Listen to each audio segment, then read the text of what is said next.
Senhores, bom dia a todos. Agora, 8 horas e 30 minutos do dia 27 de abril de 2022, e estamos dando início à sessão de julgamento da 4ª Câmara Ordinária do Tribunal de Impostos e Taxas.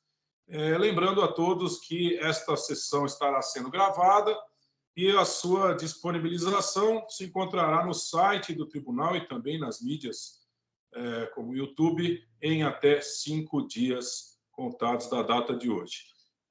Nesse início, faço cumprimentar aqui aos membros da Câmara, doutor Rafael, doutor Flávio Nascimem, doutor Rodrigo Lázaro, que nos contempla aqui com a sua presença, doutor Tabir.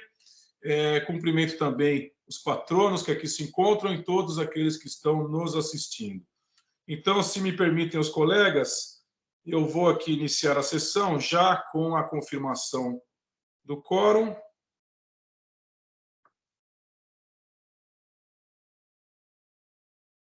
Muito bem, temos aqui 3 processos na pauta de hoje e, pela ordem de pauta, nós vamos aqui dar início ao julgamento do processo 4119534 de RAM, Química, Comércio e Indústria Eireli EPP, de relatoria do Dr. Flávio Nascimem de Freitas.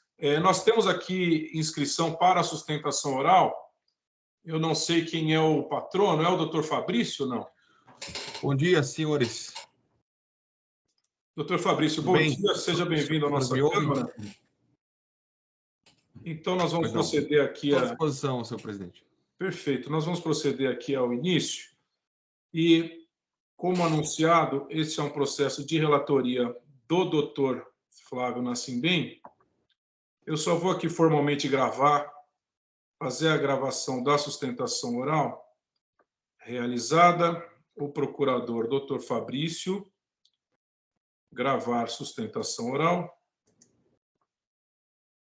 Tudo bem, a sustentação oral, o registro aqui está gravado. Eu vou abrir os debates.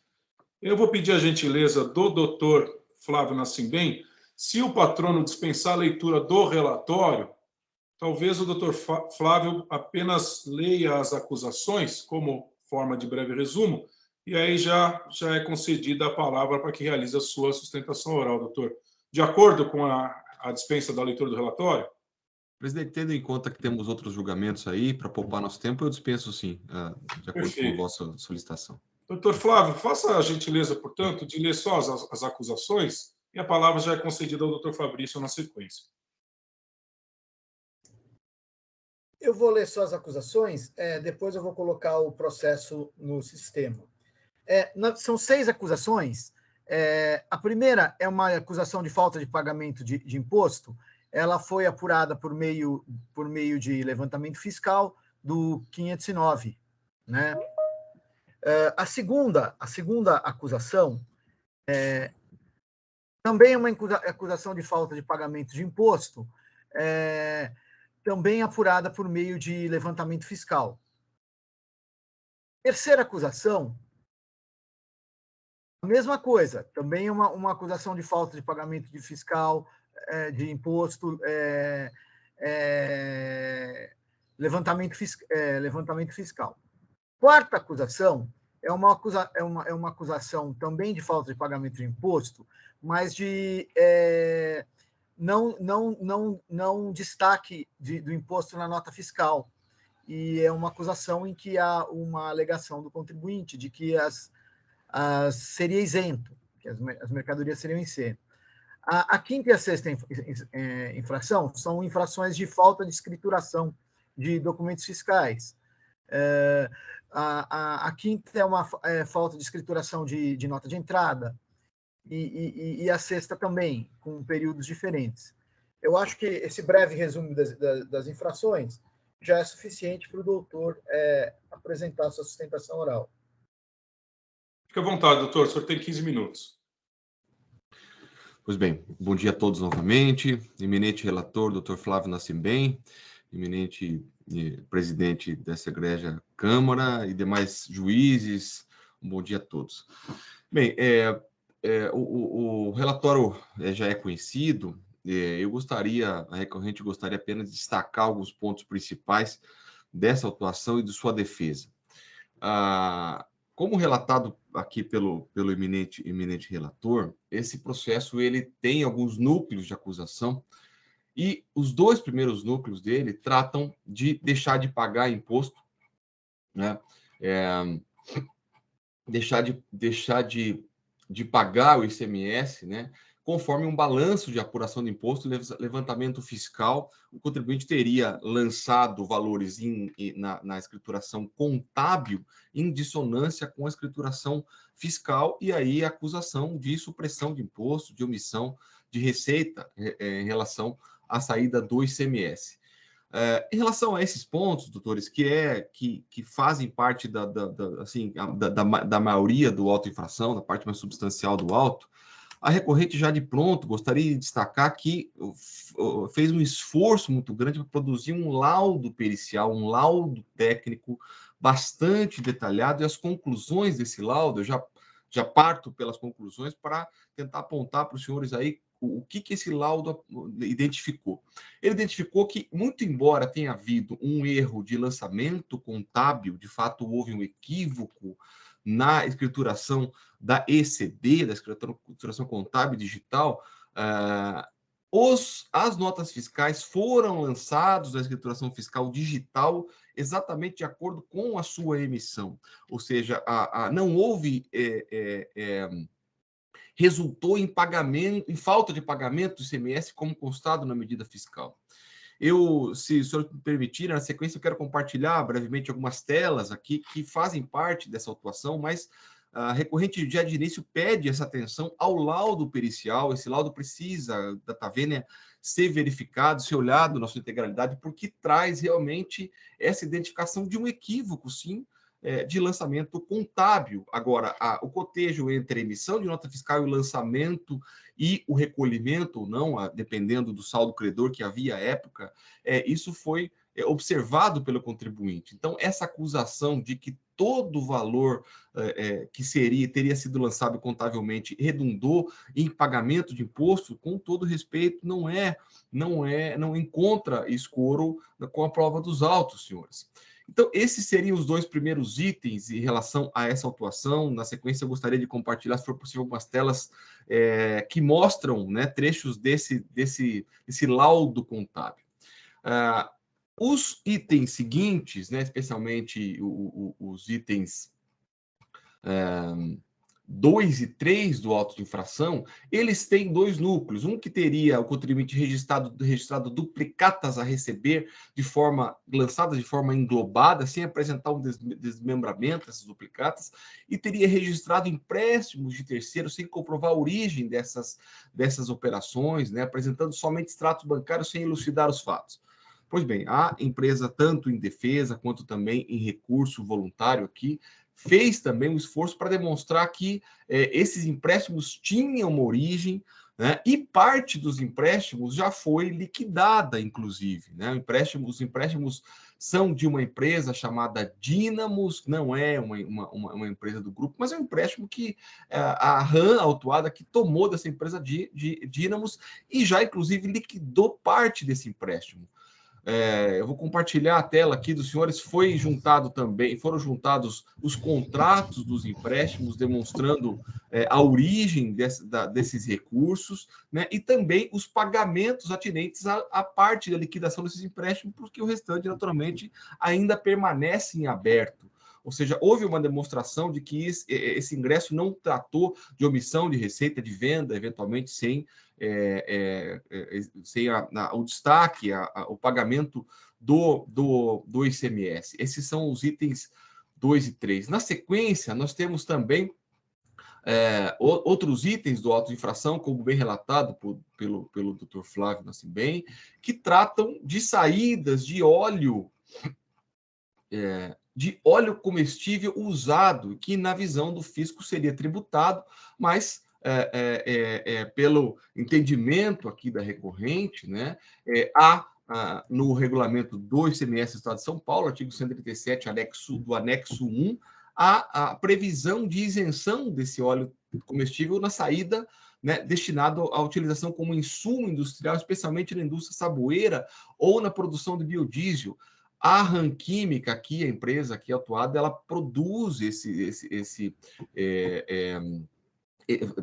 origina esses produtos e produz o óleo comestível também e faz a venda desse óleo comestível. Há também a previsão de isenção no convênio 144 de 2007, né, de modo que todos esses produtos, aqui no caso, que aqui o contribuinte atribuiu a isenção, tem de fato a previsão de exoneração do ICMS. Eles são classificados no LCM como destinados a empresas que produzem sabão na composição de biodiesel. Então, sem sombra de dúvida, Data Vênia, a aplicação, o reconhecimento da isenção desses produtos. Então, de modo geral, excelências, eu gostaria de, né, compartilhar a tela aqui com a indicação de alguns pontos do laudo pericial que vai demonstrar, como dito lá, de que não houve supressão de imposto, apenas um lançamento equivocado de forma contábil.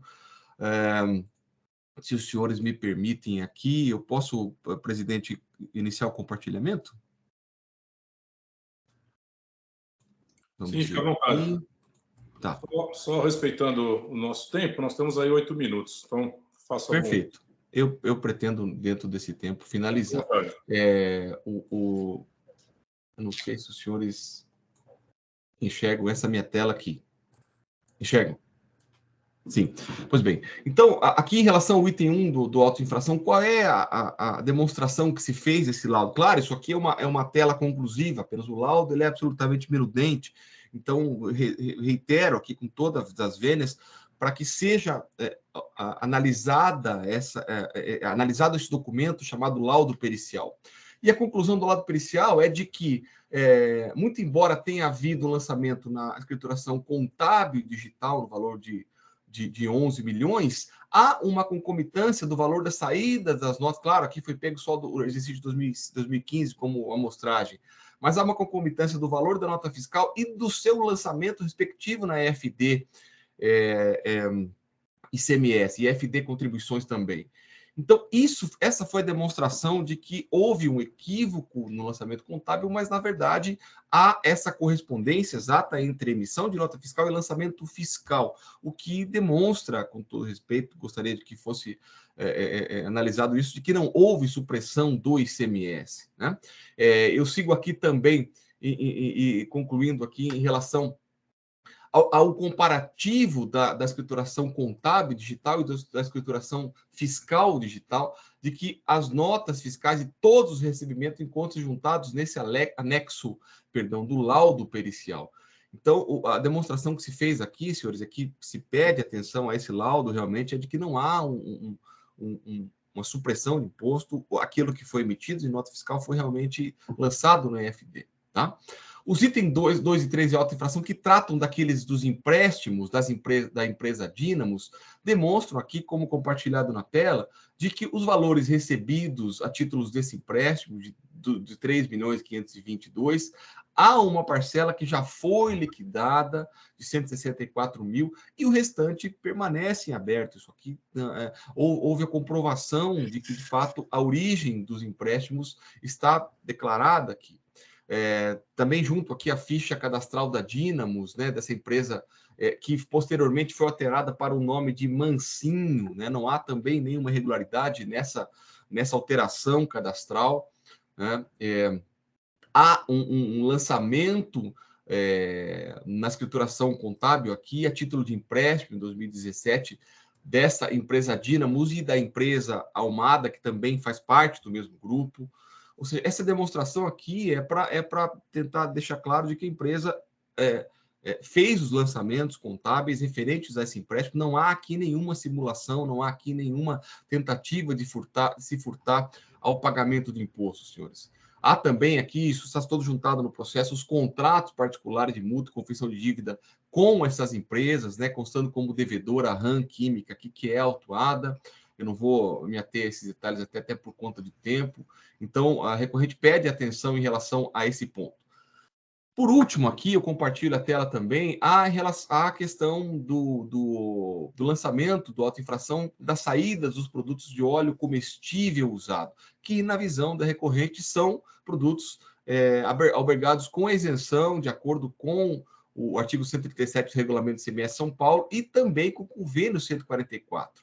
A comprovação da destinação desse óleo combustível que foi usada para a indústria de biodiesel, né? Vejam que o destinatário dessas mercadorias é a Agroquímica Brasinha, que é uma indústria, uma indústria que produz esses produtos da destinação do óleo comestível. Então, aqui trouxemos, inclusive, o CNPJ da destinatária, demonstrando a sua comercialização desses produtos. E, por fim, o convênio. E aí, por último, senhores, o item 5 e 6 do auto de infração, que trata da questão aqui, trazendo por amostragem, notas fiscais de entrada de mercadoria, e aí faz uma referência, em razão do tempo, só apenas passando aqui, desse laudo pericial, que essas mercadorias que foram adquiridas, elas são passíveis de crédito, porque se tratam de insumos aqui da produção da recorrente. Então, senhores, com brevidade, pede-se, então, como conclusão do pedido, né, considerando aqui que o lançamento das notas fiscais com valores lançados a maior foi apenas a escrituração contábil, há uma correspondência em relação à escrituração fiscal digital, a escrituração das notas fiscais, não houve, então, saída de mercadoria sem pagamento de imposto. Os empréstimos, há essa conclusão, essa demonstração da sua origem, né? Não há nenhuma simulação nesse sentido. As operações interestaduais com óleo e combustíveis são, de fato, isentas do imposto e não foi considerado, senhores, também o saldo credor existente na conta gráfica para efeito de apuração desse crédito tributário. Então, pede-se, com base nessas alegações, né, o provimento do recurso voluntário, do recurso ordinário aqui para cancelar a medida fiscal. Presidente, eu agradeço, perdão por ter me alongado, fico à disposição para eventuais esclarecimentos. Doutor, muito obrigado, nós que agradecemos. O senhor receba os nossos cumprimentos pela excelente exposição oral. Acho que é gratificante ver o advogado realizando assim o seu trabalho nesse alto nível. Receba aqui os nossos cumprimentos, nosso reconhecimento. Com a palavra o doutor Flávio, relator, para que possa tecer aqui as suas considerações, eventualmente pronunciar. Eu vou direto ao voto, porque eu acho que a acusação e tudo já foram bem explicadas pelo patrono da autuada, e então vou direto ao voto. Voto. Votarei no mesmo sentido do voto apresentado pelo Dr. Silvio Ryukichi Onaga nesses autos, não só por seus jurídicos fundamentos, mas pela forma concisa com que apresentou os argumentos. O AIN contém 6 condutas infracionais, 4 de deixar de pagar ICMS e 2 de deixar de escriturar notas fiscais eletrônicas. As razões do recurso ordinário têm como base o laudo pericial que instruiu a defesa, juntado às folhas 2.681 a 2.709. Item 1.1. Deixou de pagar o ICMS apurado por meio de levantamento fiscal realizado com fundamento no artigo 509 do RICMES. Informa o relato infracional. O modus operandi do contribuinte no período compreendido entre 1 de 1 de 2015 e 31 de 12 de 2015 consistia em registrar contabilmente operações de venda de mercadorias em valores muito superiores que os descritos nas respectivas notas fiscais eletrônicas, conforme consta no demonstrativo 1, enquadrado, portanto, no inciso 2 do artigo 509 do RICMES 2000, constatação de suprimento de caixa não comprovado. A diferença de levantamento de 11.743.477,72 centavos, o demonstrativo às folhas 17 indica que 12 notas fiscais foram escrituradas com valores superiores. No caso, a diferença apurada foi de 11.743.477,72 centavos. A soma das 12 notas fiscais alcança um montante de R$ 105.291,10. E o registro das notas fiscais alcançou um montante de R$ 11.848.768,82 centavos. Das 12 notas fiscais, a maior nota possui valor de R$ 483,45. Por outro lado, o maior registro possui valor de R$ 1.483.675,20. Ou seja, é vultosa a diferença entre o registro e o valor da operação.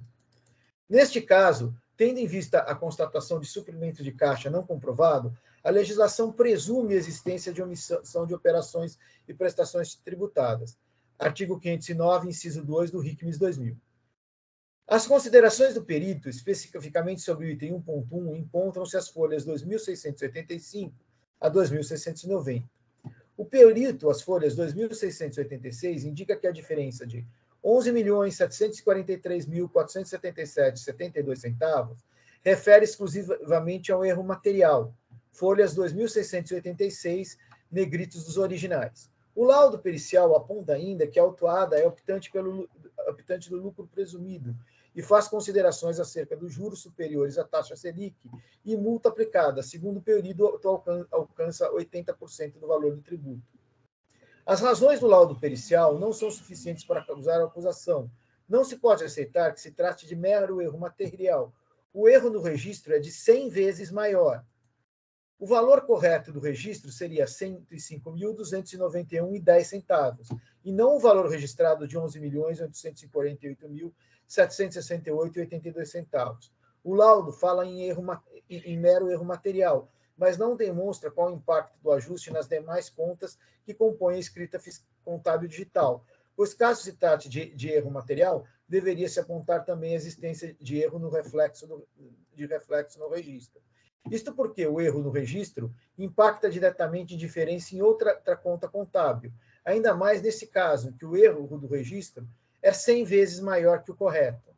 Assim, não há como acolher que se trata de mero erro material, dado que o ajuste na conta impactaria diretamente em outro registro contábil e o lado pericial não aponta a existência de erro em outro registro contábil. Também não socorre ao autuada a alegação que a mesma é optante pelo lucro presumido, pois a forma de tributação não desonera a obrigatoriedade de correta escrituração. Além disso, o parágrafo 4º do artigo 509 impõe a incidência de imposto sobre a diferença apurada. As alegações trazidas no laudo relativo aos juros e à multa serão tratadas ao final, pois estão presentes em todos os itens. Destarte mantém integralmente o item 1.1. Item 1.2. Deixou de pagar o ICMS apurado por meio de levantamento fiscal, realizado com fundamento no artigo 509 do RICMES 2000. Informa o relato infracional.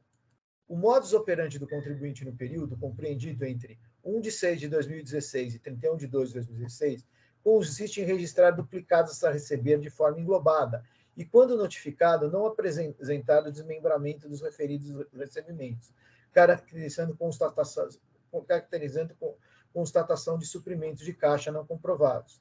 A outra sistemática utilizada pelo contribuinte neste período consistia em registrar empréstimos de terceiros e, quando notificado a comprovar tais operações, apresentou documentos de contratos e extratos bancários que não elucidavam os fatos referentes aos empréstimos tomados e que seguem juntados nas respostas às notificações apresentadas.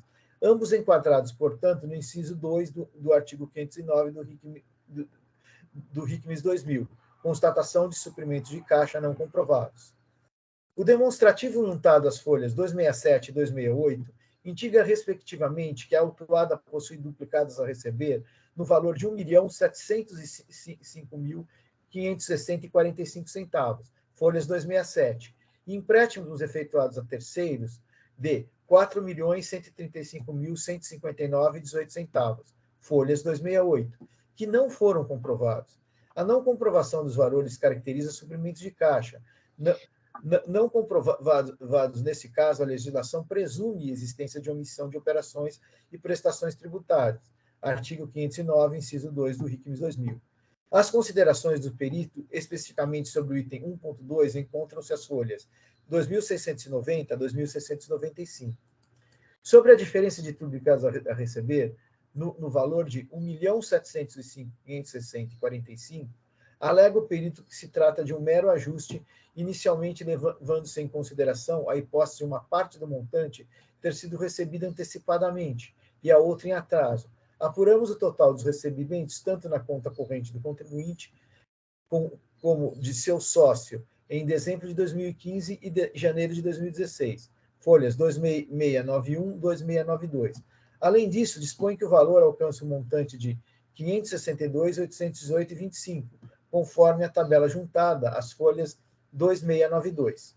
Argumenta ainda que revela-se impraticável operação de saque em espécie do montante de R$ 1.705.560,45, notadamente nada convencional a realização de pagamentos de fornecedores desse modo, para concluir que o montante em discussão não ingressou no caixa da empresa.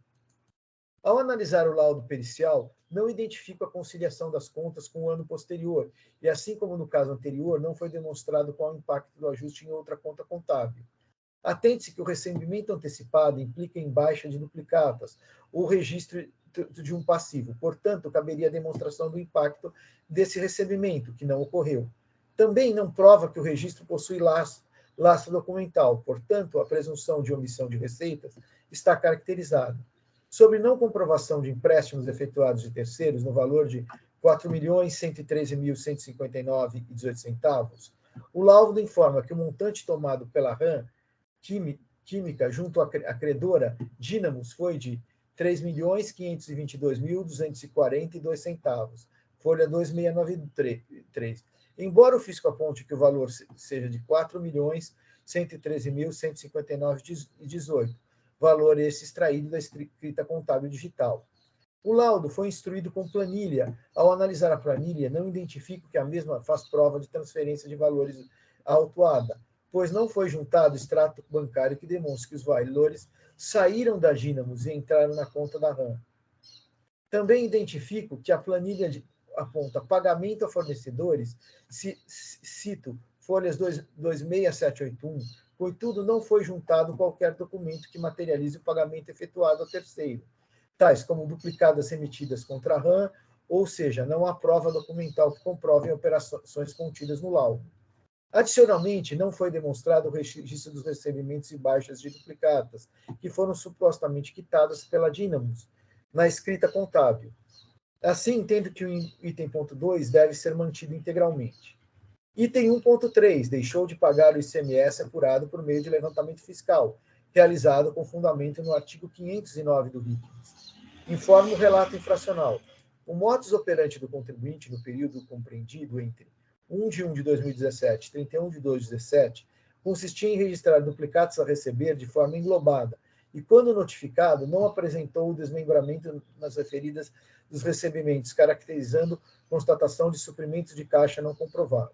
A outra sistemática utilizada pelo contribuinte neste período consistiu em registrar empréstimos de terceiro e, quando notificado a comprovar tais operações, apresentou documentos de contratos e extratos bancários que não elucidam os fatos referentes aos empréstimos tomados e a que seguem juntados na resposta às notificações apresentadas, ambos enquadrados, portanto, no inciso 2 do artigo 509 do RICMS, constatação de suprimentos de caixa não comprovados. Assim como no item 1.2, constatou-se que no ano de 2017, a autuada possuía duplicados a receber no valor de R$ 205.010,50, folha 553, e empréstimos efetuados de terceiros de R$ 6.067.555,04, folha 552, que não foram comprovados. A não comprovação dos valores caracteriza suprimentos de caixa não comprovados. Neste caso, a legislação presume existência de omissão de operações e prestações tributáveis. Artigo 509-A, 9A, inciso 2 do RICMS. As considerações do perito, especificamente sobre 1.3, encontram-se as folhas 2695 a 2697. Sobre a diferença de duplicadas a receber no valor de tanto, o laudo aponta que duplicadas a receber, 205.010,90.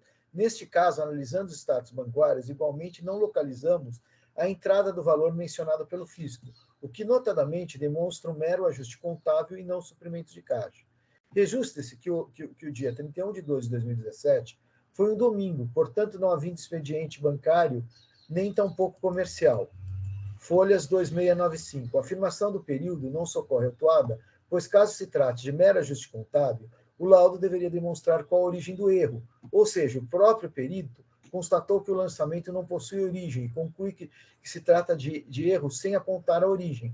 De tal sorte, não há prova que contraponha a presunção legal de omissão de existência de operações sujeitas à tributação.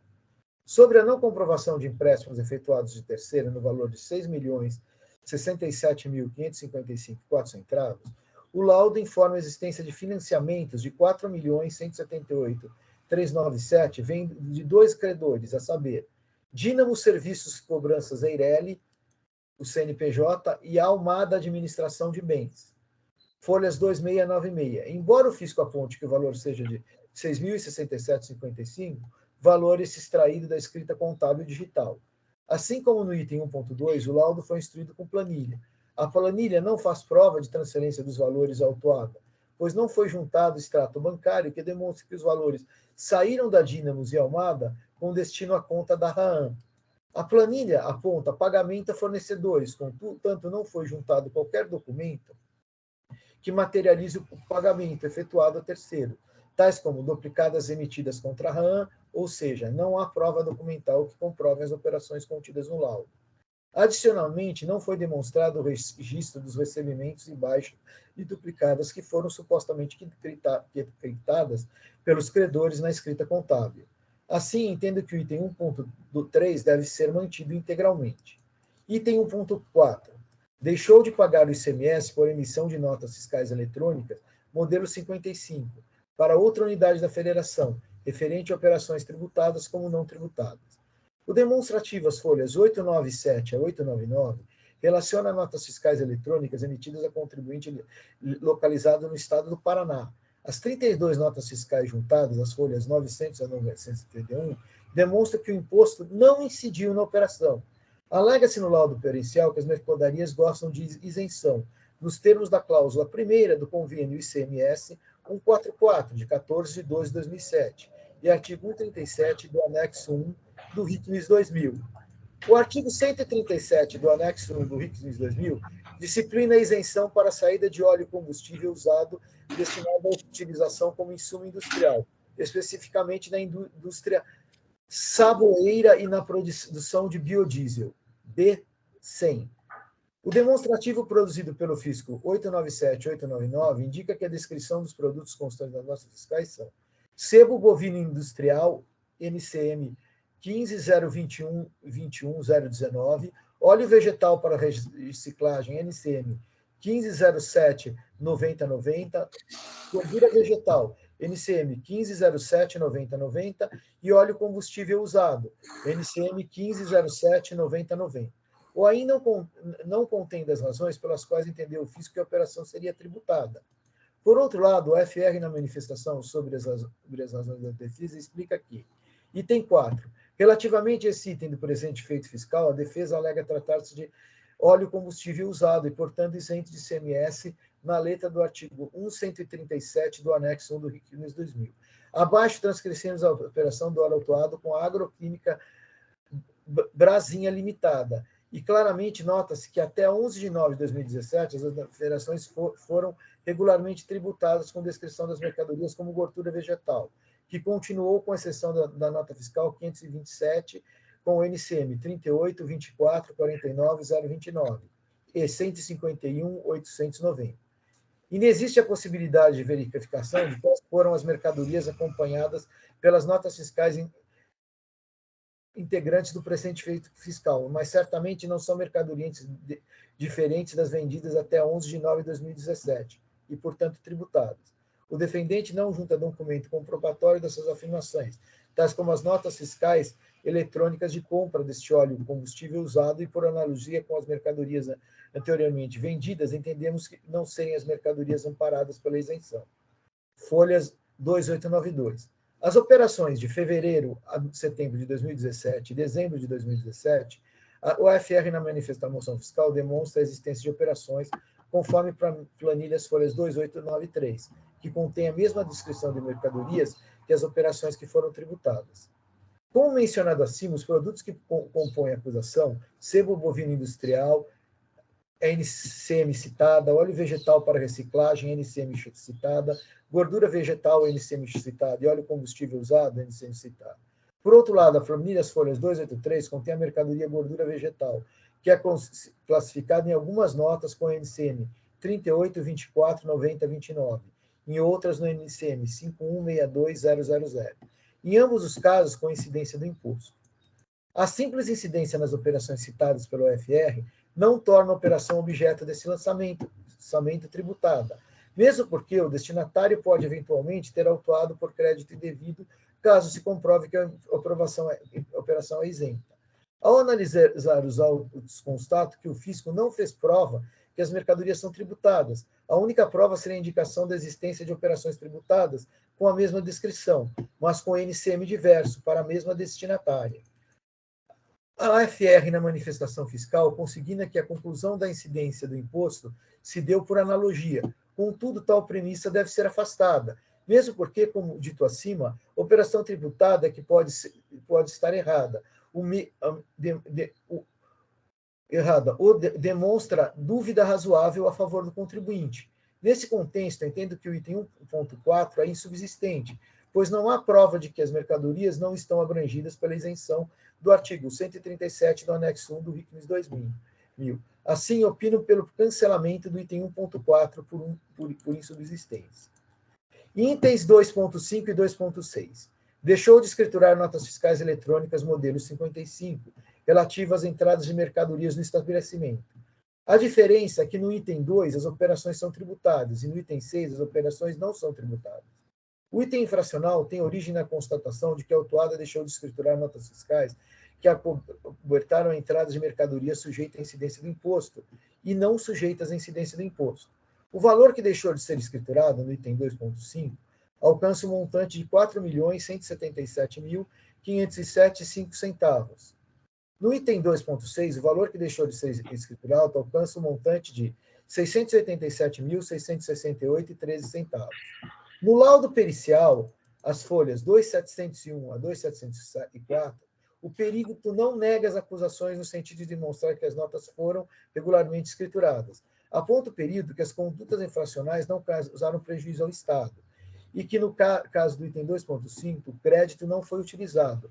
Sobre o item 2.5, questiona o valor da multa, que foi limitado ao percentual de 1% do faturamento de dezembro de 2017 a novembro de 2018, sendo que as operações são de 3 de 2015 a 1 de 2018. A falta de prejuízo ao erário, bem como o não aproveitamento do crédito nas operações tributadas, não é causa para afastar a acusação. A conduta infracional não se materializa com a existência de prejuízo ao Estado. A simples constatação de que as notas fiscais não foram regularmente escrituradas já materializa a conduta infracional. A multa do item 2.5 está correta, pois respeita 1% do valor total das operações de saída e prestações de serviços realizadas pelo estabelecimento infrator nos 12 meses anteriores ao da lavratura do auto de infração, como determina o artigo 85A da Lei 6374 de 89. Caso a multa de 10% recaia sobre as operações não escrituradas, a multa ultrapassaria o limite imposto pelo artigo 85A da Lei 6374 de 89. Assim, o FR está correto ao limitar a multa a 1% do valor total das operações de saída e prestações de serviços realizadas pelo estabelecimento infrator nos 12 meses anteriores ao da lavratura do auto de infração. Destarde, tendo em vista que não há prova que as notas fiscais foram regularmente escrituradas, mantém os itens 2.5 e 2.6. O argumento de existência de saldo credor para compensar o lançamento de ofício não pode ser. A existência de saldo credor é levada em consideração para a incidência de juros moratórios, mas não é caso que impede a lavratura além de que o crédito é direito do contribuinte, não cabe o fisco impor a sua compensação por meio de recomposição da escrita fiscal. Ademais, a composição da escrita fiscal é dever exclusivo do contribuinte. O fisco tem competência legal para lavrar o AIM. Acentuo que o tema já é conhecido no âmbito deste tribunal e tem entendimento consolidado nesse sentido.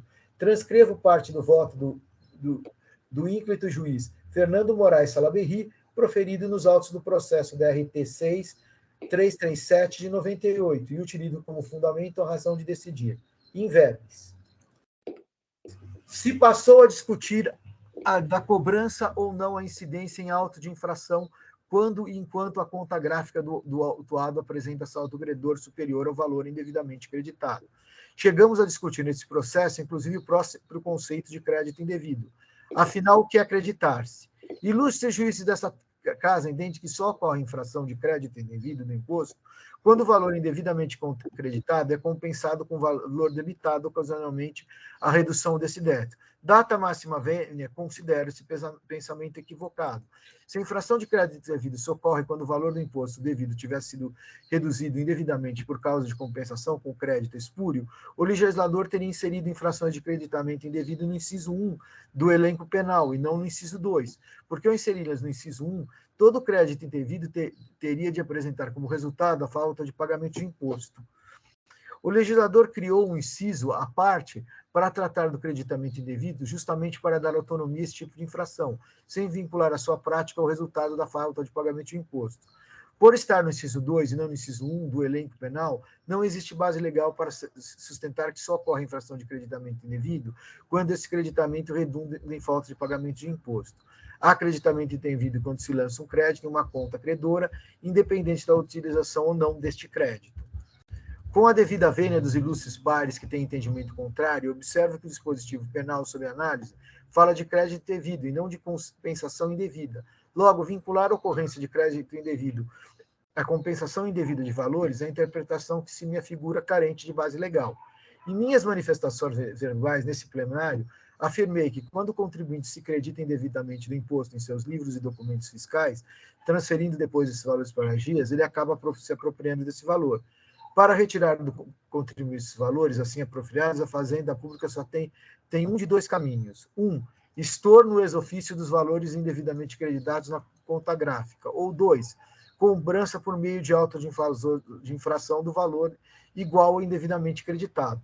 Se a Fazenda Pública adotasse o primeiro critério de proceder ao estorno ex-ofício do valor escriturado em conta gráfica, esse estorno não seria feito por intermédio de auto de infração, e, consequentemente, o direito da defesa do contribuinte só poderia vir a ser exercido por meio de recurso hierárquico, ou seja, fora da sete do contencioso tributário.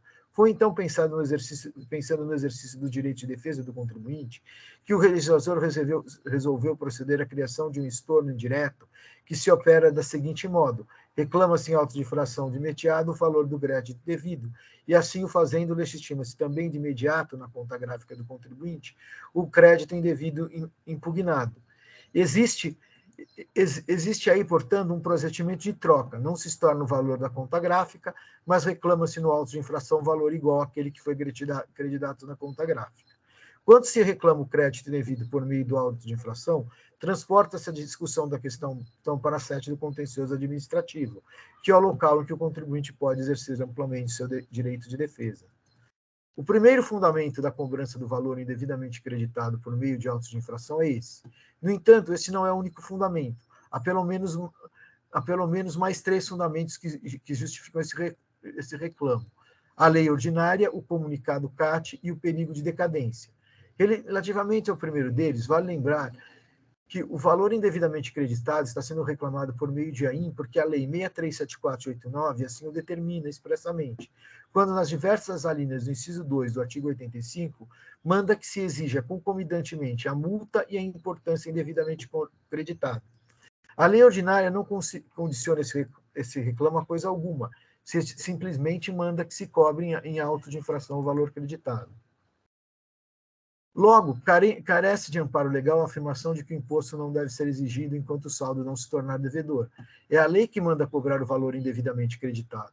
O próprio fundamento para esta cobrança está no comunicado CAT 27, de 84. Por mais espantoso que possa parecer, a discussão que hoje se trava nessas câmaras reunidas já foi objeto de discussões décadas atrás, as quais culminaram na edição do referido comunicado CAT 27 de 84, que em seu item 1 determina que o auto de inflação reclame a totalidade do tributo devido. Em seu item 2 manda que se cobrem os acréscimos apenas quanto ao saldo do imposto a se tornar devedor.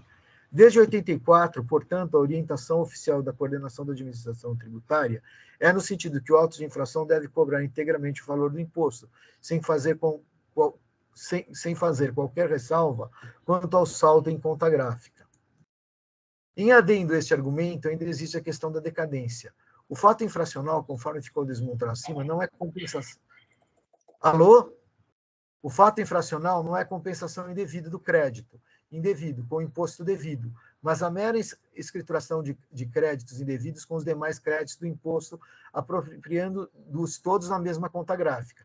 Logo, é a partir da data da escrituração do crédito indevido com os demais créditos que começa a correr o prazo para a Fazenda Pública reclamar, por meio de autos de infração, o que lhe é devido sob pena de não o poder mais fazer, se transcorrido mais de 5 anos contados da data da escrituração dos créditos indevidos.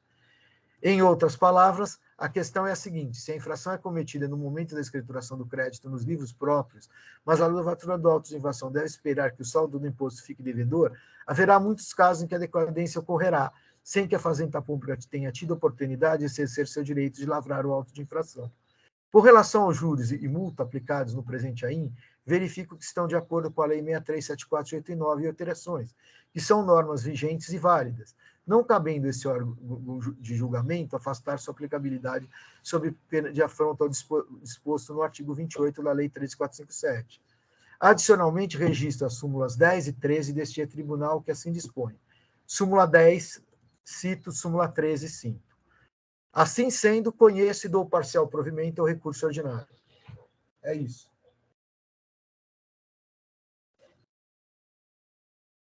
Muito bem, doutor Flávio. Receba aqui também os nossos cumprimentos pela excelência do voto. E eu coloco este voto em discussão dos meus colegas. Doutor Zúlio, alguma consideração? Não, nenhuma consideração, tá? Mesmo pelo laudo. O laudo veio com a defesa e o laudo, veja, é uma opinião, é um ponto de vista. E assim deve ser visto. A representação fiscal chegou a tecer algumas considerações sobre o laudo, tá? Eu examinei esse laudo, mas eu vejo que, na verdade, ele não é conclusivo em relação à prova dos valores que teriam sido supostamente aportados, tá?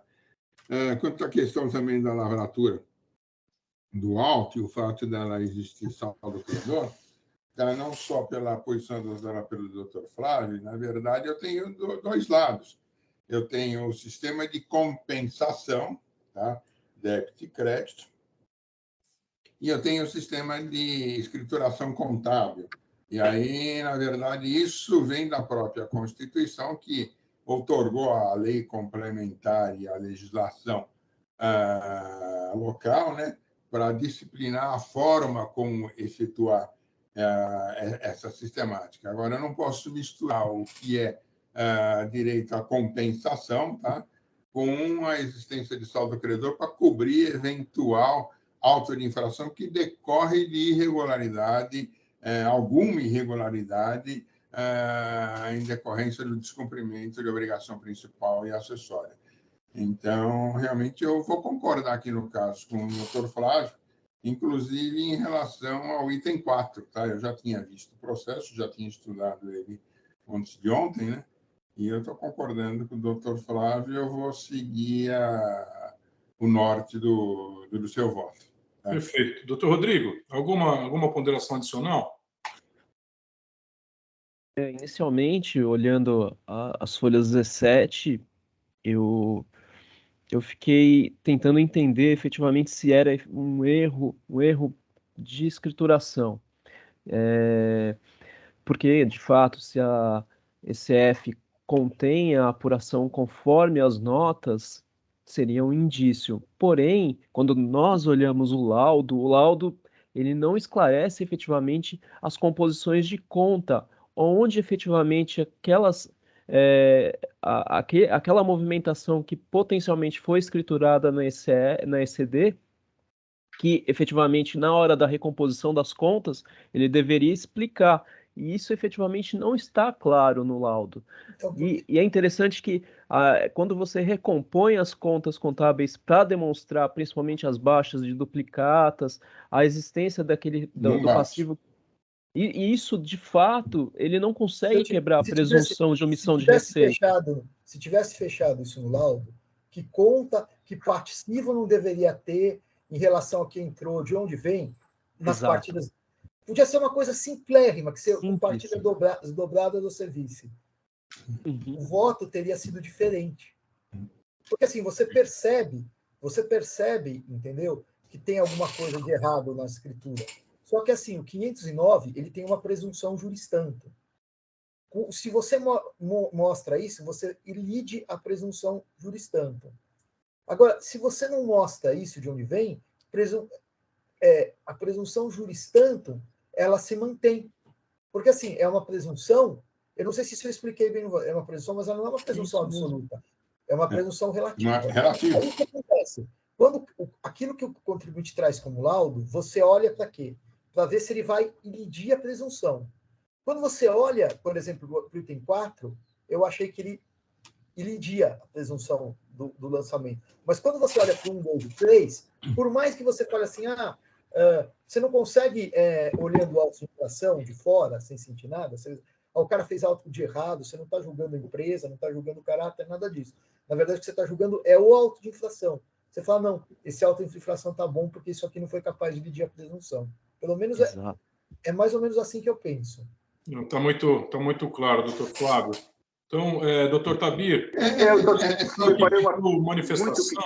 uma pequena manifestação com relação ao item 4, só. Por favor. Porque já tínhamos até discutido um pouco, com relação só a 2 notas fiscais. Né? Pedimos ver na 4ª Câmara Julgador Especial, o senhor relator Flávio Nascimento de Freitas, para ter na posição da representação fiscal contra a parte do voto acerca do item 4 da inicial. O efeito do outro juiz, enquanto o voto afasta a acusação do item 4 por subsistência. Ocorre que, como disposto no voto, parte das operações, notas fiscais 408 e 409, tratam de sebo bovino, NCM 1502-019, sendo que a isenção do 137 do anexo 1 do regulamento trata apenas de óleos, e o sebo não é. Sebo não é óleo.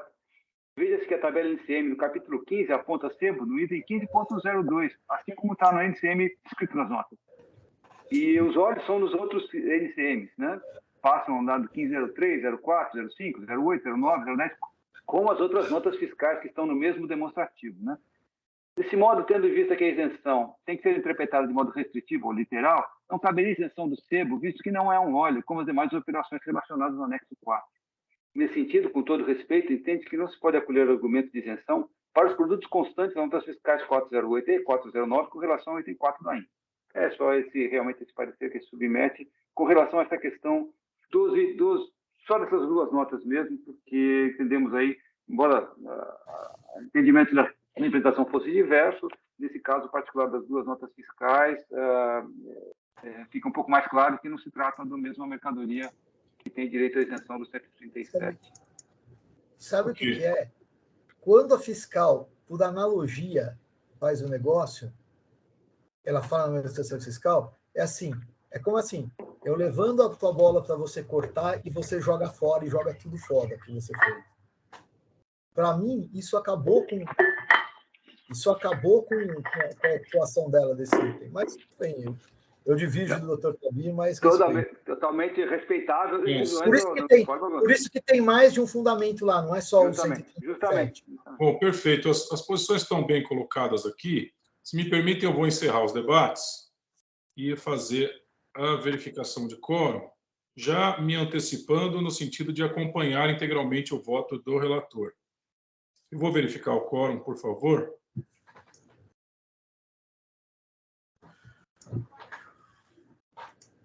Confirme votos.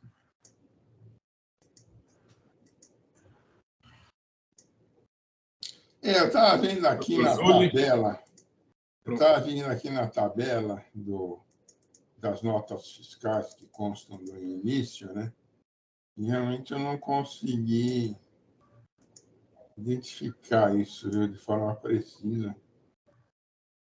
Eu vou acompanhar eu prefiro, na dúvida, acompanhar o Dr. Nascimento.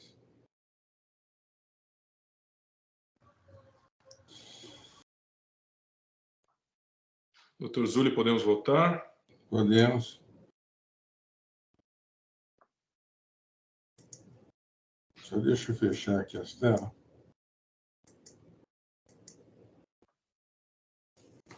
Votado. Muito bem. Eu vou encerrar a votação já com o anúncio do resultado para aqueles que acompanham, em especial para o patrono. Então, nesta sessão de julgamento, o AIN 411-9534, em que é autuado RAM Química Comércio, Indústria Eireli e EPP, teve aqui, por unanimidade, dado o conhecimento ao recurso ordinário, conhecido integralmente, com julgamento de mérito, parcialmente provido nos termos bem lançados pelo relator. Então, doutor, agradeço a sua presença aqui, a sua paciência, desejo um bom dia, boa semana, e passamos aqui ao próximo processo. Eu vou encerrar. Igualmente, doutor Argos. Um bom dia a todos, bom trabalho. Bom dia. Muito bem, julgamento encerrado. Passemos aqui ao segundo processo da pauta. Temos aqui, constando, a presença da patrona relacionada ao processo 41.26.905, Seara Alimentos Limitada, em que é relator o doutor Rafael Zuli Neto, e que o processo é em vista para minha apreciação. Já foi feita a sustentação oral quando da apresentação do voto do relator, portanto, acredito que a doutora Priscila vai apenas acompanhar. É isso, doutora Priscila? Seja bem-vinda, a senhora aqui à nossa Câmara. Bom dia, presidente. Isso, vou acompanhar o julgamento. Perfeito. Então, só para uma questão formal, eu preciso só registrar aqui a questão da sustentação oral. Foi a senhora que fez mesmo a sustentação oral na outra sessão, né? Foi, mas se houver necessidade, eu fico à disposição para fazer a sustentação, se houver possibilidade. Presidente, está gravado, pelo menos estou vendo aqui, está gravado. Aqui, ó. Com relação à sustentação da Cefaz, eu registro aqui como realizado ou como não realizado? Ausente? Tá bom.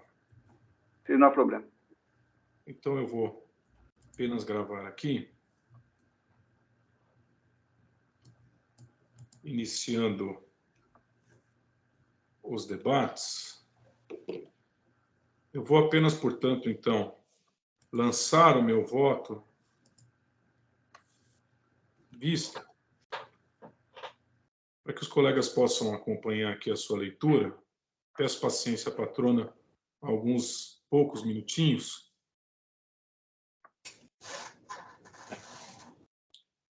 E eu já passo a sua leitura, já antecipando que é bem curto.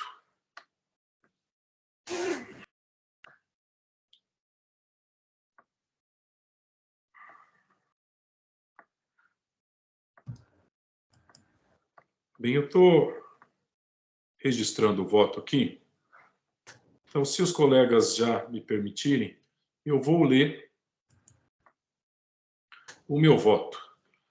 Trata-se de pedido de vista que solicitei para melhor análise dos autos em razão de dúvidas que surgiram no decorrer dos debates desta colênia na Câmara, especialmente no que toca aos argumentos trazidos pelo ilustre relator e demais apontamentos levantados por meus pares, após a bem realizada sustentação oral pelo patrão da recorrente.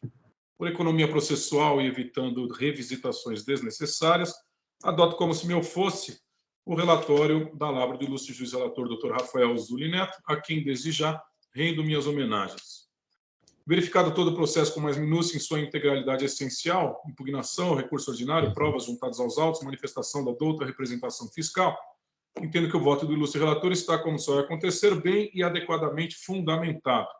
Entretanto, ouso discordar de sua compreensão quanto ao acerto do ilustre juízo monocrático no que respeita ao decidido.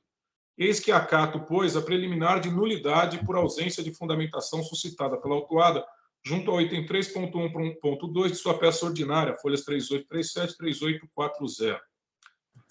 Revisita a decisão proferida pelo ilustre juízo monocrático, dada as folhas 3792, e de sua leitura depreendo assistir razão à recorrente, ao apontar a falta de fundamentação e motivação do ilustre julgador, o qual, com todas as vênias de estilo, limitou-se a reproduzir textualmente o parecer elaborado pela ilustre representação fiscal, sem sequer destacar estar assim o fazendo, ou tomando emprestado como se suas razões fossem.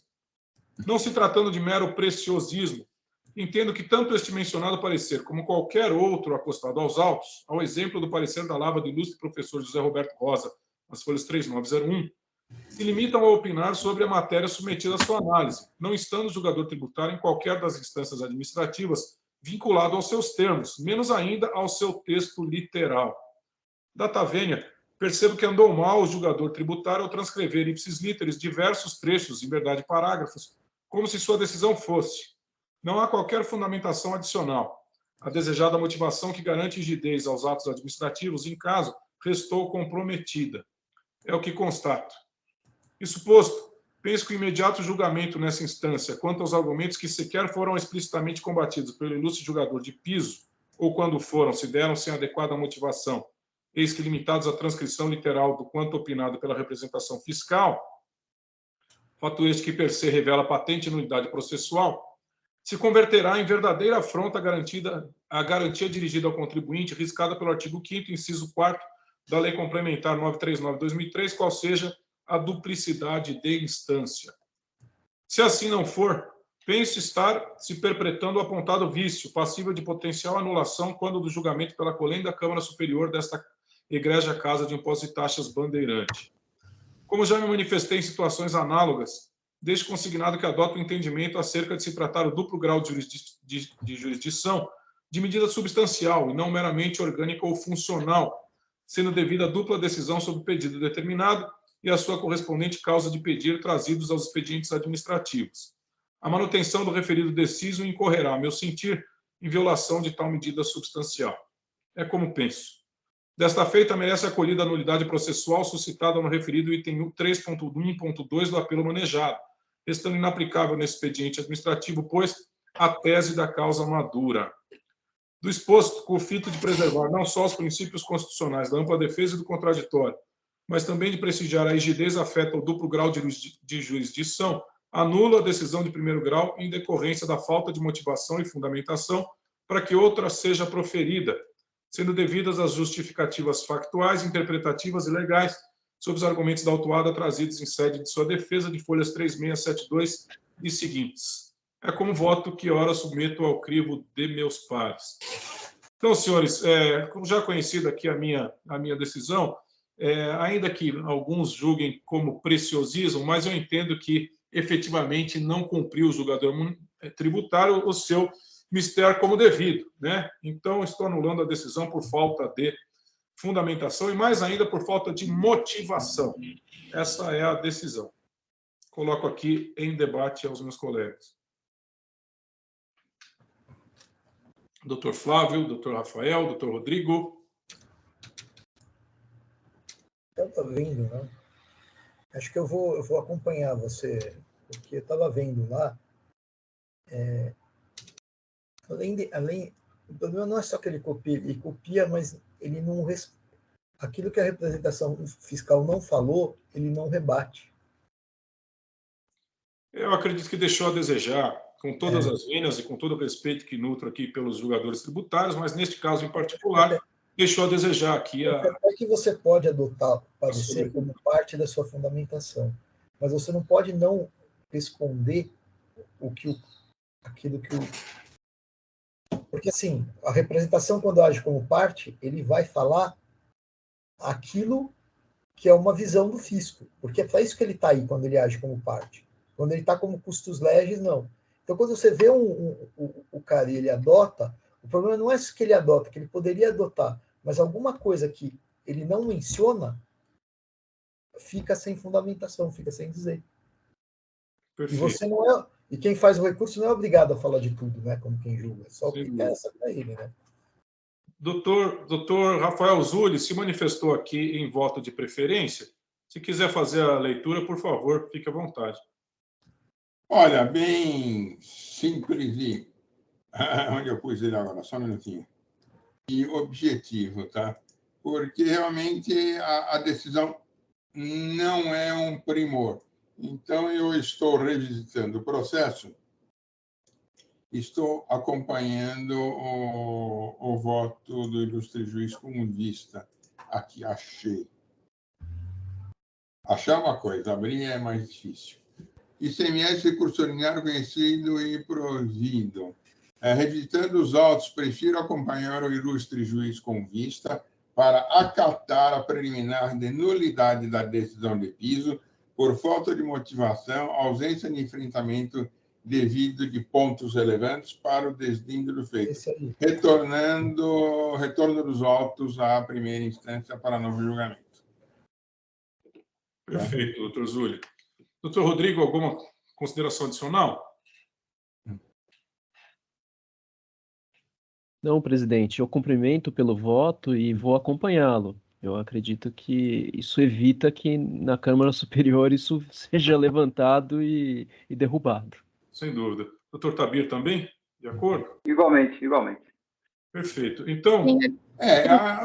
Tudo bem, é um processo em que já foi discutido, rediscutido, voltou, mas é uma pecha que fica nessa decisão e, eventualmente, ela pode chegar lá em superiores, os superiores mandar tudo de volta.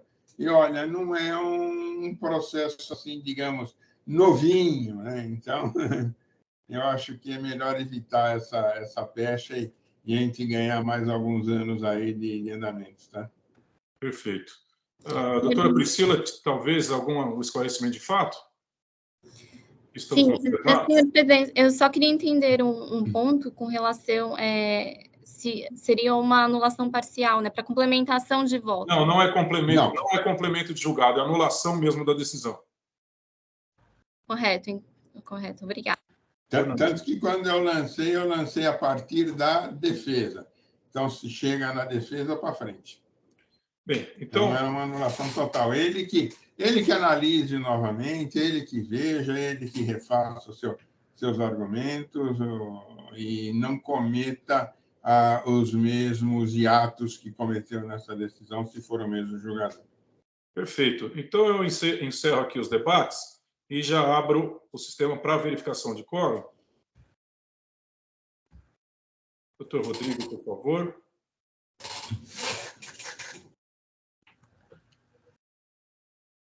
Muito bem. Todos presentes, eu inicio a votação.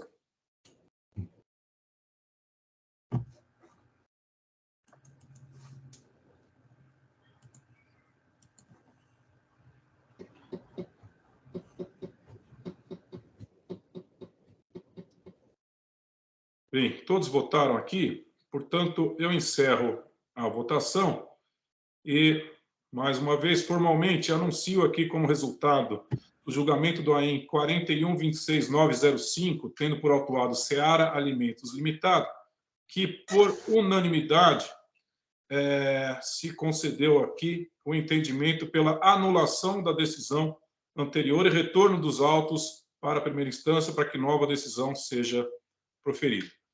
Então, agradeço aqui a presença da patrona, desejo bom dia, boa semana e peço que acompanhem aqui o desenrolar do processo. Muito obrigada a todos, tenham uma boa sessão. Nós que agradecemos. Até logo. Próximo. Vamos lá, eu vou encerrar o julgamento deste processo. Eu apenas tenho que registrar aqui houve recapitulação da infração, não. Encerrar julgamento. Houve exclusão do solidário, não.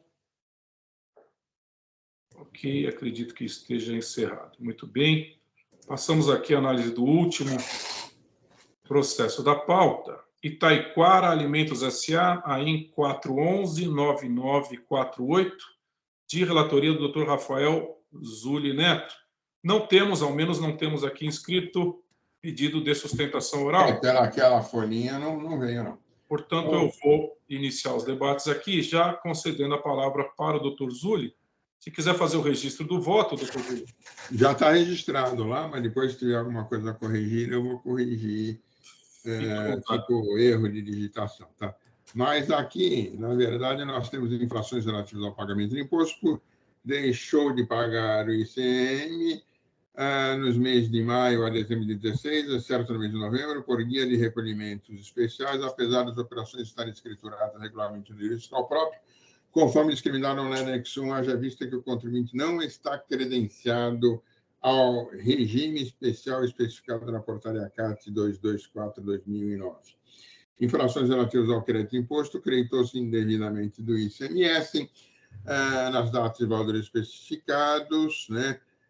Demonstrativo de aquisição de produtos derivado SPIG, EFD, CIAP, sujeitos à glosa de crédito de acordo com o artigo 66 do regulamento, edições da normativa 1/2000 e 1/2001, anexo 1, devido à aquisição de ativo fixo não relacionado diretamente com o setor de industrialização, produção, comercialização de estabelecimentos, ICMS dito sob o anexo 2C, demonstrativo e utilização de crédito indevido. E creditou-se indevidamente o ICMS no valor de tanto especificado no demonstrativo, anexo 3, relativo à aquisição de mercadorias para uso e consumo do próprio estabelecimento, cujos valores foram lançados extemporaneamente. O 4, creditou-se indevidamente do ICMS, conforme especificado no demonstrativo, relativo a créditos lançados extemporaneamente em conta gráfica, porém anteriormente apropriados nos respectivos livros fiscais para o que provocou, por consequência, a duplicidade de lançamentos. Houve a notificação, o contribuinte efetivamente manifestou-se, trouxe argumentos fortes para cada um dos itens. Só um minutinho. Perdão.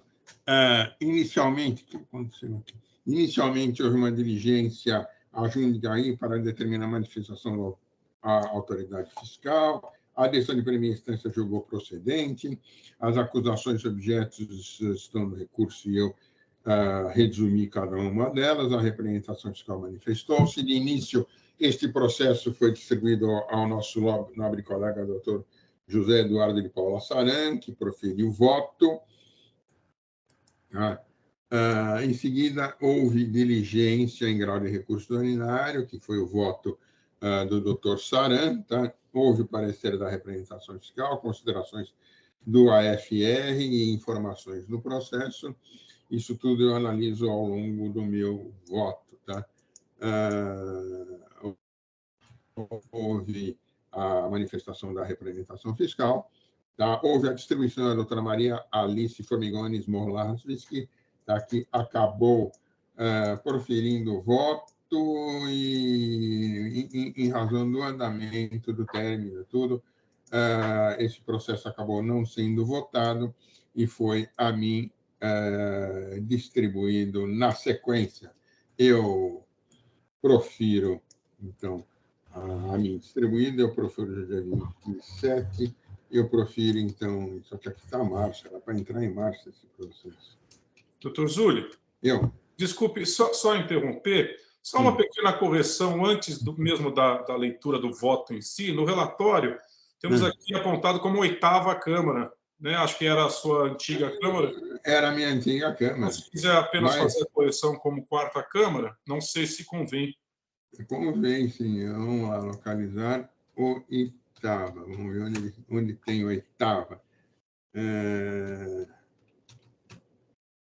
Mas ele está lá embaixo, antes do voto, né? Isso. E ao final também... Isso ao longo do coisa eu vou corrigir. São essas as correções que, eventualmente, eu me referi, né? E a última linha do voto também. E a última linha do voto, isso. Exame... do exame... Aqui faltou do exame também. Do exame que efetua os autos constatos preliminares objetivos a serem enfrentadas. A interessada argumenta ser nula a decisão recorrida, posto que esta não tratou da inconsistência de valores demonstrativos apontados em defesa, referente ao item 2.2 da acusação. Porém, examinando a adesão e o conteúdo dos autos, constato que os demonstrativos elaborados pelo fisco, anexo 2B, folha 16, e anexo 2C, folha 17, contém valores divergentes dos constantes do demonstrativo de débito fiscal e do demonstrativo 2, folhas 18 e 21, para os períodos de janeiro e fevereiro de 16, subitens 2.1 e 2.2. No entanto, apesar de referidas divergências, de referidas divergências, não tem razão interessada no que diz respeito à nulidade da decisão recorrida, posto que Após a apresentação de defesa, os autos foram convertidos em diligência forestais pela unidade de julgamento de Jundiaí para que o autor do feito se pronunciasse quanto a referidas divergências apontadas. Em resposta, manifestou-se o FR Autlante as folhas 4.273, destacou e informou que os valores corretos são os que constam no demonstrativo do débito fiscal DDF fora 59 e no demonstrativo anexo 2 fora 18. A decisão singular proferida pela manutenção da acusação fora as 4.285 considera os valores nos termos do quanto determinado pelo ilustre AFRE, valores lançados demonstrativo de débito fiscal DDF 41, anexo A ON. O fato de o ilustre julgador fiscal não ter mencionado especialmente os referidos valores não se torna, e não assim tem, condição de determinar a nulidade da decisão, já que os demonstrativos contêm valores divergentes, anexos 2B e 2C, trata-se somente de resumos mensais dos valores dos quais, para os períodos de janeiro e fevereiro, subitens 2.1 e 2.2 encontram-se equivocados. Ainda... Só um minutinho, eu subi demais. Equivocados. Ainda destaca a interessada para argumentar quanto ao item 2.2, seria permitido o creditamento de semestre referido às partes e peças adquiridas destinadas à manutenção e aprimoramento dos ativos imobilizados. Todavia, referidos argumentos, que na verdade é demérito, não se sustenta. Não se sustenta, posto que o artigo 61 do regulamento, em seu parágrafo 2º,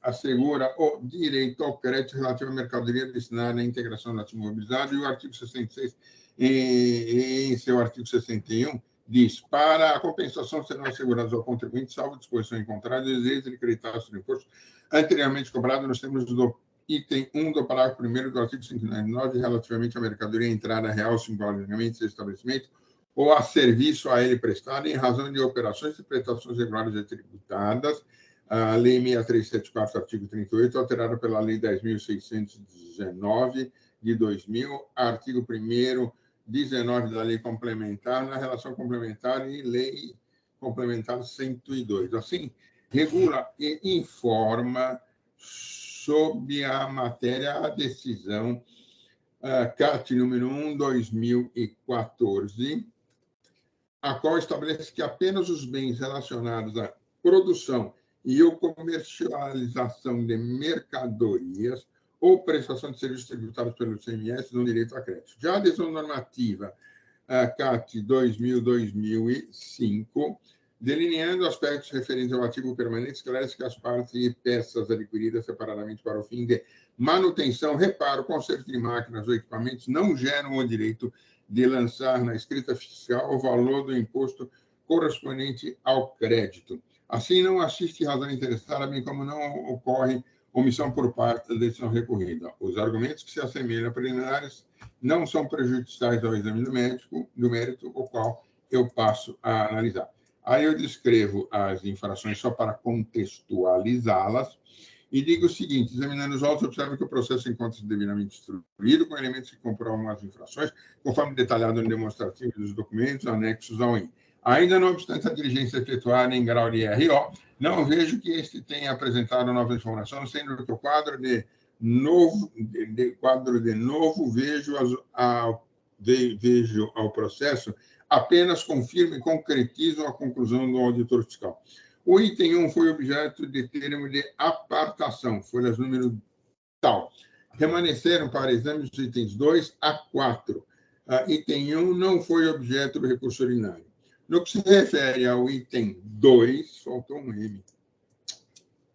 No que se refere ao item 2, a interessada está sendo acusada de decreto indevido por aquisição de ativo fixo, não relacionado diretamente com o setor de industrialização, comercialização ou produção. O demonstrativo 2C, folha 17, traz o resumo mensal dos valores de crédito indevido, demonstrativo anexo 2, relaciona os bens sujeitos à cláusula de crédito, de acordo com o artigo 66 do regulamento, e decisões normativas 1/2000 e 2/2000 e 1/2001, com efeito, não obstante os argumentos interessados que acabam se misturando com as preliminares em razão da arguição de nulidade da decisão ser recorrida, é certo que o artigo 61 do regulamento, em seu parágrafo Primeiro, assegura o direito a crédito relativo à mercadoria destinada à integração, que é primeiro, tá? Só deixa eu corrigir.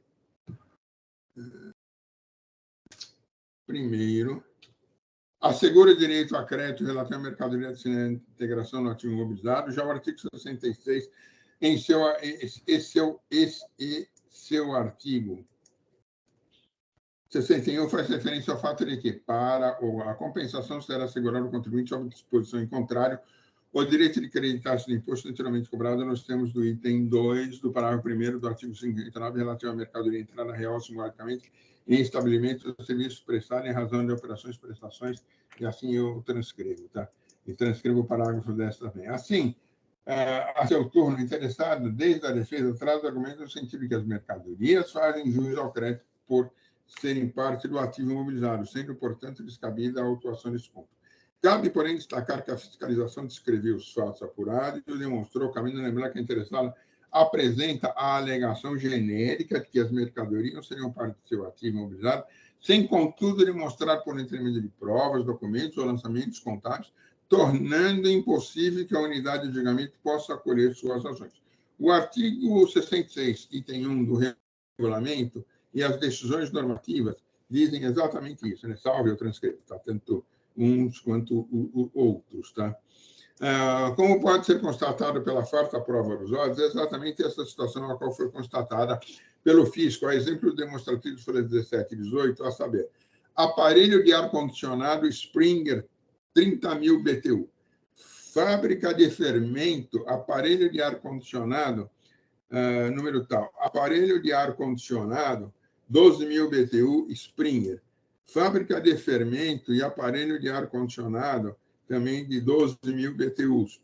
Fazenda Itaiquara, aparelho de ar-condicionado, carrieta, Fazenda Itaiquara, condicionador de ar, fábrica de fermento, condicionador splitter, enfim. Há a descrição aqui de cada um desses itens, e eu trouxe, tá, de acordo com a tabela elaborada pelo fisco, olha, medidor, olha, fábrica de fermento, bomba centrífuga para alimentação, caldeira, vazão, temperatura, fábrica de fermento, ou seja, eu tenho a peça, né, o ativo, e o que corresponde ao ativo. Por exemplo, nessa fábrica de fermento, a bomba centrífuga sanitária, modelo tal. Tá? De tal sorte, fica por ter evidenciado que as mercadorias relatos pelo fisco não atribuem direito ao crédito. Nesse sentido, mantém o item 2.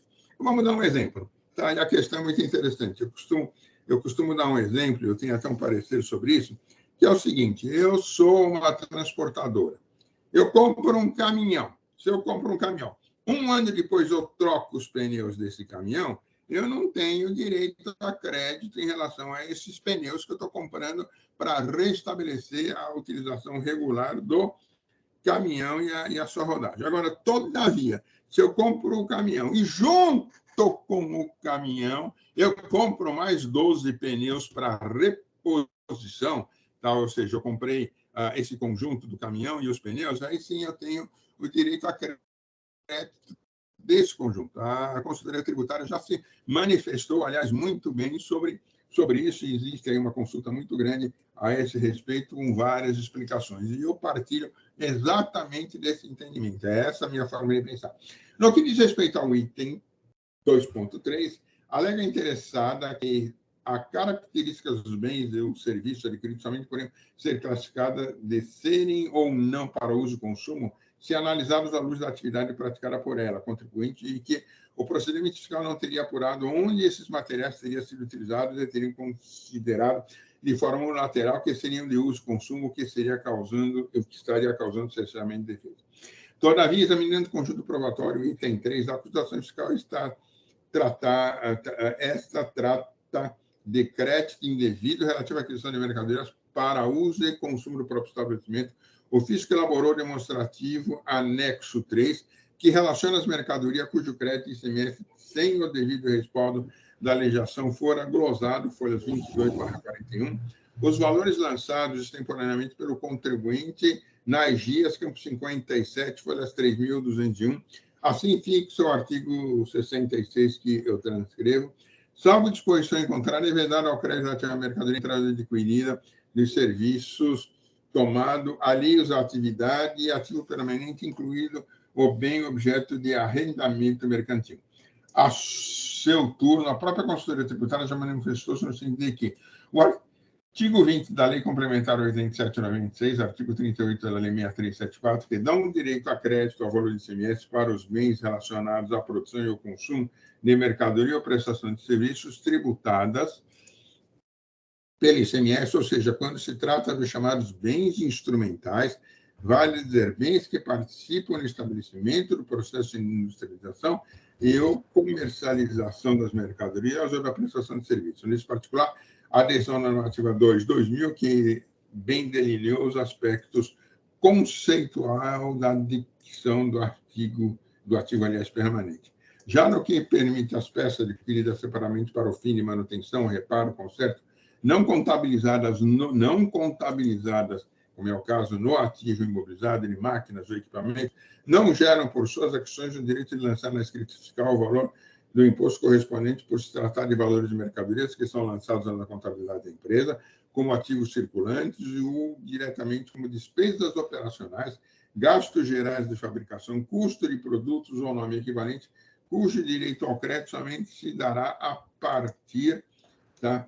Aqui era, tá? Quando eu falei, né, seria a partir de 2003, agora está mais ainda, por força da Lei Complementar 99 e 99.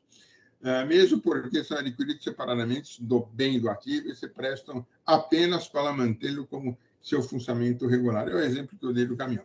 Assim é que o crédito relativo à entrada de bens destinados ao uso e consumo do estabelecimento deve seguir a Lei Complementar 87/96, as suas alternativas da referida lei vem postergando a eventual possibilidade de crédito na entrada desse tipo de material, Lei Complementar 138/2010, que alterou o artigo 33 da Lei Complementar 87/96, estabelece no inciso 1º do referido artigo 336 que as mercadorias destinadas ao uso e consumo de estabelecimento somente possível o crédito nas suas entradas a partir de janeiro de 20. Isso daí já foi mudado, lógico. Já o artigo 66, inciso 5º do regulamento, dispositivo dado como infringido, ao tratar das hipóteses de vedação do crédito, define a mercadoria destinada ao uso e consumo, ou seja, material de uso e consumo cujo crédito é vedado, é aquele que não integra o produto final e não consome-se imediatamente e integralmente no processo produtivo. São considerados material de uso e consumo, estabelece material de limpeza, manutenção, peça de reposição, material de escritório, dentre outros. Conforme demonstrativo anexo 3, sua interessada adquiriu, a saber, agulha para máquina de costura, álcool hidratado, graxa detergente para limpeza em geral, botinas, capacete, entre outros. Assim, não confere direito a crédito e ICMS por se tratar de mercadoria ali, atividade de estabelecimento, ou não integra o produto final e não se consome imediatamente quando do processo produtivo, configurante, portanto, como material de uso e consumo do estabelecimento. Este é o entendimento exalado pela decisão normativa CAT 1/2001, tá? Que eu transcrevo aqui o trecho fundamental dela, tá? Não vou ler para não cansá-los. Só deixo justificar aqui o parágrafo, porque eu não sei porque ele desjustificou. Nesse sentido, para conferir direito a crédito, a mercadoria adquirida deve ser consumida imediata e integralmente dentro do processo produtivo, ou integrar o produto final. Portanto, os produtos elencados no demonstrativo anexo 3, folhas 22 e 41, devem ser tratados como material de uso e consumo nos termos do artigo 66, inciso 5º do Regulamento de 2000, sendo esse o procedimento corroborado pela decisão normativa CAT 1/2001. Mantém o item. No que se refere ao item 4, a autora argumenta sem razão que a apuração dos montantes supostamente aproveitados em duplicidade teria sido inconclusiva, pois apenas apresentar informações relativas aos documentos fiscais e aos respectivos valores creditados. O item 4 se refere a acreditamento indivíduo relativo a valores lançados extemporaneamente em conta gráfica, GIA, porém anteriormente apropriados nos livros fiscais de entrada, fato que comprovou a duplicidade do creditamento. Para demonstrar a irregularidade, o fisco elaborou o demonstrativo 4, que em folhas 42 resume mensalmente os créditos apropriados em duplicidade, e as folhas 43 e 51 relacionam.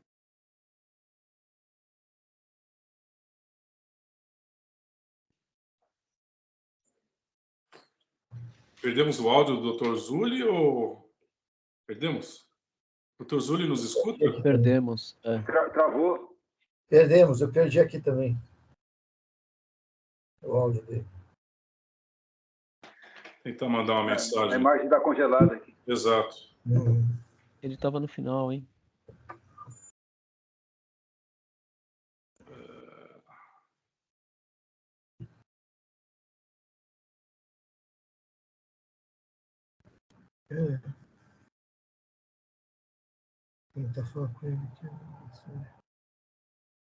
Vamos ver se ele nos responde.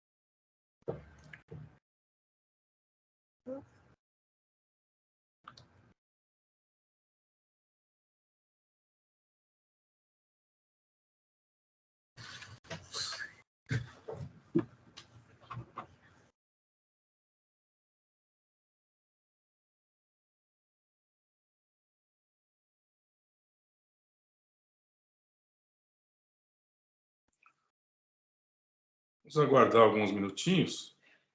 O Dr. Zulli ainda não nos respondeu aqui por mensagem. Também estamos sem seu áudio, Tabir. Deve ter perdido a conexão total, Isso. né? Deve ter toda a conexão. Eu estou vendo aqui no chat, não tem mais acesso ao chat, o Zulli. Deve ter perdido mesmo a conexão. Perdido a conexão. Nós aguardamos alguns minutinhos. Já estamos quase zoando.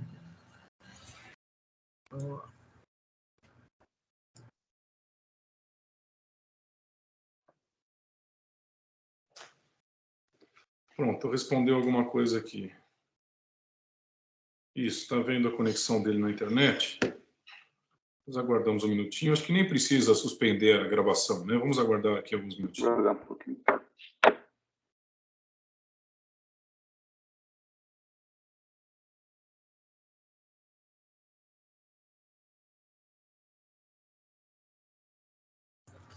Talvez valha a pena interromper a gravação, porque ele disse que caiu na base a internet dele.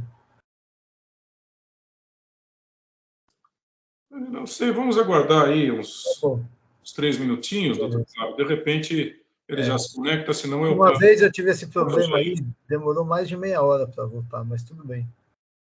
Tinha caído a internet em casa. Vamos com fé. Retornará rápido. O Zulli é um homem da tecnologia, então ele retorna rápido.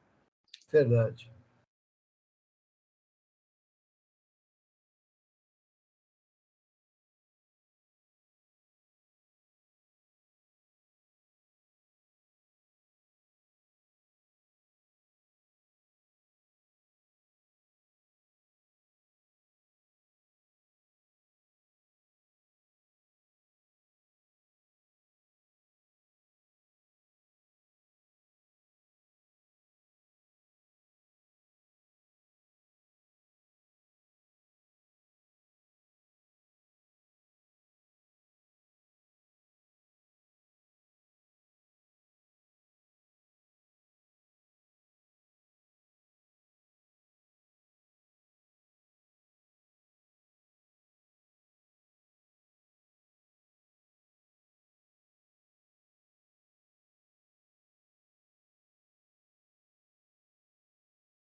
O doutor Zulli nos informa que está reconectando.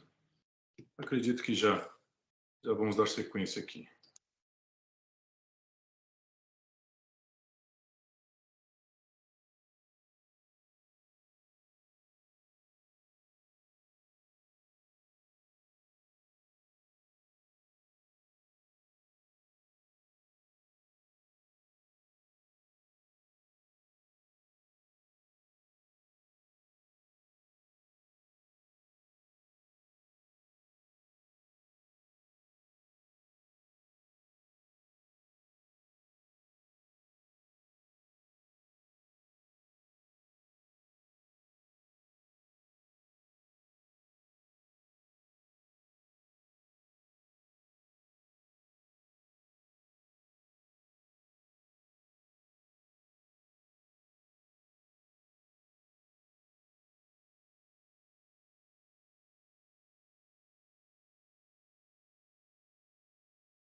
Aqui está o doutor Zulli.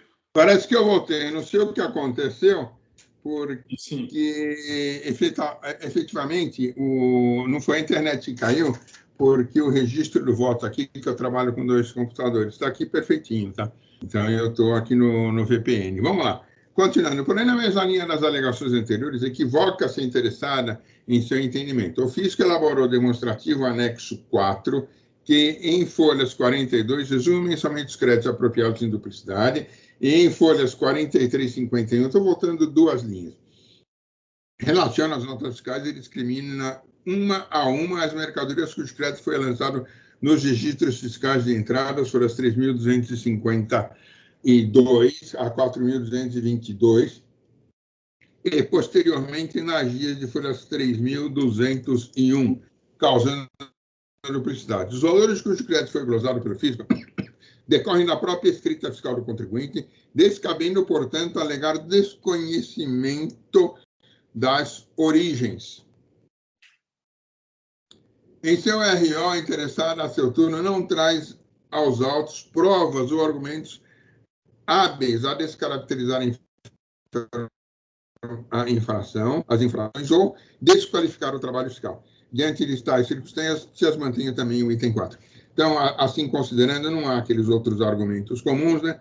Eu estou mantendo a acusação fiscal. Então, hoje é dia...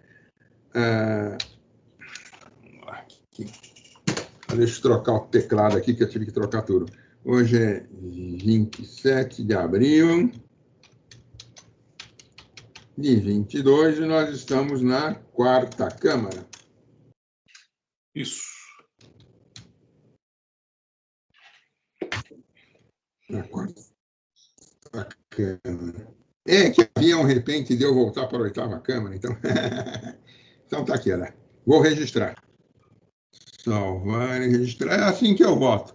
Olha, o contribuinte também não se ajuda, as infrações, como é que eu diria, são bem objetivas, estão lá perfeitamente demonstradas, e há duplicidade, os créditos são indevidos, não tem como, tá?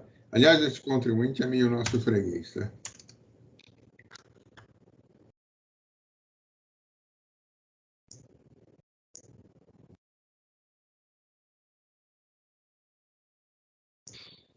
Aqui nem precisaria substituir, mas vamos lá.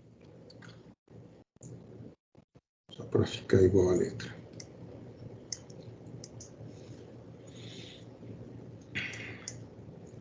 Não antecedentes, conhecido integralmente, não provido.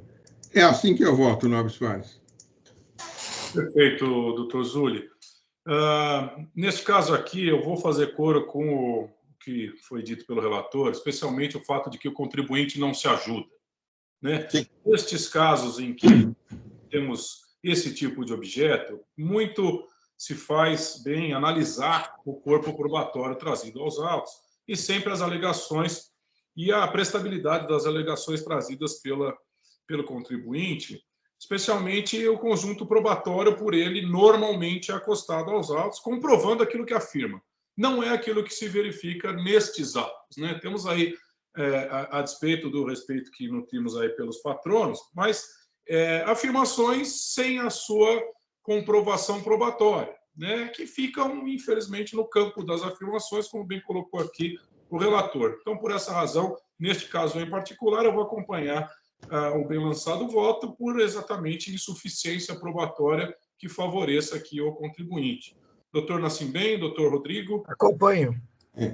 Só por curiosidade, o Também anexo acompanho, 3, presidente. O anexo 3, ele traz, olha, White Martins gases, álcool moreno, mocar, transferência de equipamento agrícola, que não tem nada a ver, CTA comercial, química, que também não tem nada que ver com isso, ele não explica, Engesel, equipamento de segurança. Eu acho que não favorece mesmo, né? Não, são coisas que, infelizmente, não é algo que favoreça, tá? Doutor Tabir, Então, alguma manifestação adicional? Sem considerações, presidente. Perfeito. Então, todos de acordo aqui, eu vou encerrar os debates e passo, portanto, à aferição de presença. Verifico, pois, o quórum. Por favor, aos colegas.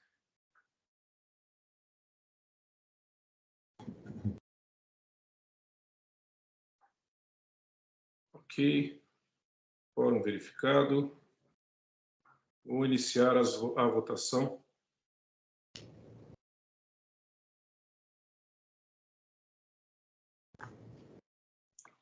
Votação iniciada.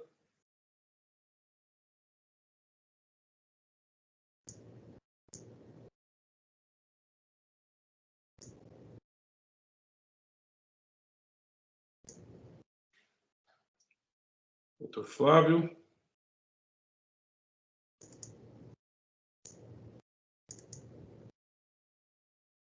Muito bem, encerro a votação.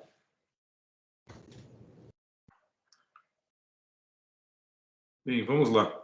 Então, anuncio aqui como resultado do julgamento do AIM 411-9948, tendo por autuado Itaiquara Alimentos S.A., processo de relatoria do Dr. Rafael Ozuli Neto, ou foi conhecido integralmente o recurso ordinário do contribuinte com julgamento de mérito e, por unanimidade, foi negado o provimento ao recurso. Portanto, encerro o julgamento.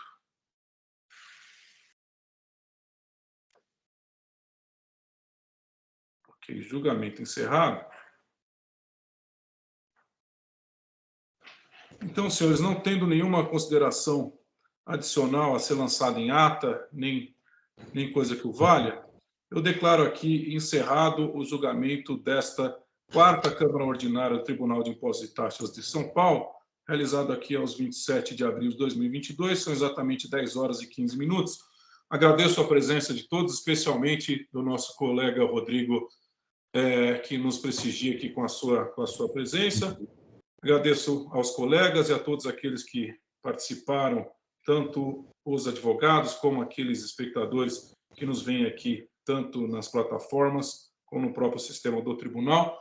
E peço a gentileza ao Jailson que encerre, por favor, a gravação, desejando a todos aqui boa semana, um bom dia, boa semana de trabalho. Obrigado aos colegas. Jailson, faz a gentileza. Obrigado a todos, bom dia a todos, boa